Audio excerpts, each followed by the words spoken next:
सिद्धि की शादी के बाद वो ससुराल चली जाती है। पीछे रह जाती है भाभी रानी। सिद्धि के ससुराल जाते ही भाभी कहती है, अरे वाह जी वाह, सारे कपड़े मेरे। हाय रे पैंट, अरे वाह वाह, मजा आ जाएगा। अरे ये सिद्धि की अलमारी के सामने खड़े होकर क्या बड़बड़ा रही है? जा जाकर देख मेहमानों को विदाई की मिठाई मिली कि नहीं। अब हाँ माँ जी, क्यों नहीं, लेकिन पहले कपड़े तो बदल लूं।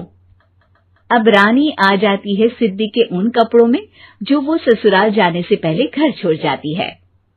अरे रानी, कुछ दिन रुक जाती।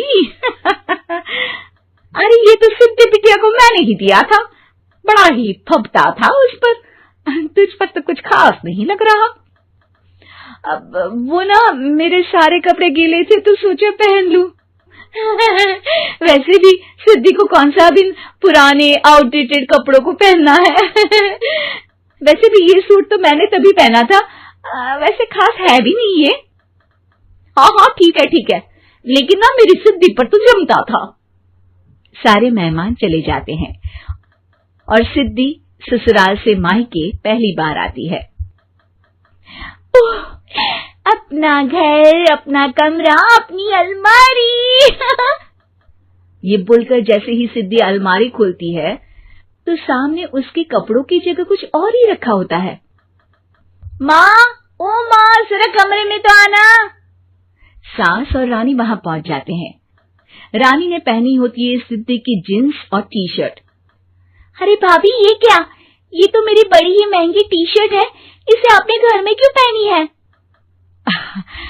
अरे बहुत मिलती है दीदी ये चौक की मार्केट में, 150 में। ओ भाभी प्लीज, ये एरोपोस्टल है, 2000 की एक टी शर्ट। ओहो, 2000 में तो दीदी 4 साड़ी आ जाए। अब क्या बोलूं? भाभी, ये मेरी अलमारी में छोटू के कपड़े, तो मेरे कपड़े कहाँ है? मेरी अलमारी में? अब दीदी आपको कौन से पुराने कपड़े पहनने थे? माना भाभी, लेकिन मैं जब घर आती तो यही सब पहनती ना। अरे तुम तो बड़ी कंजूस हो दीदी। खैर, वक्त आता है जब सिद्धि ससुराल के लिए रवाना हो रही होती है। अरे रानी, अंदर से सिद्धि का गिफ्ट ले आ, लड़की पहली बार ससुराल से मायके आई है। रानी अंदर जाती है और एक सिंपल सी साड़ी लेकर बाहर आ जाती है। ये लीजिए माँ जी। सास बेटी को गिफ्ट देकर ससुराल भेजती है। अगले दिन रानी एक सुंदर सी साड़ी पहनकर सामने आती है। अरे रानी, ये तो वो साड़ी है जो मैंने सिद्धि को देने के लिए दी थी जब वो ससुराल ले जाती, लेकिन ये तूने कैसे पहन ली?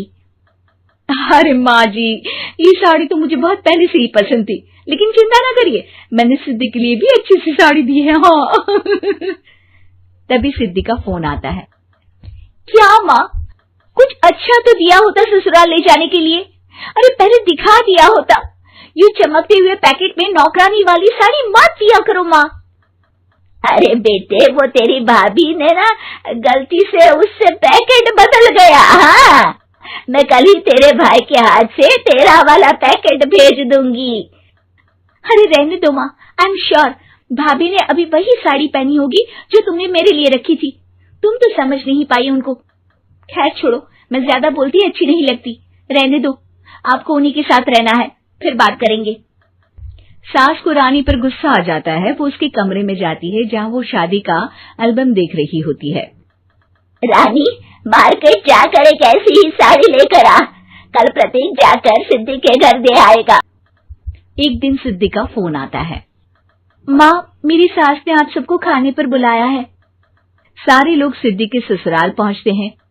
खाना खाकर वो लोग निकल रहे होते हैं कि सिद्धि की सास सभी को गिफ्ट देती है।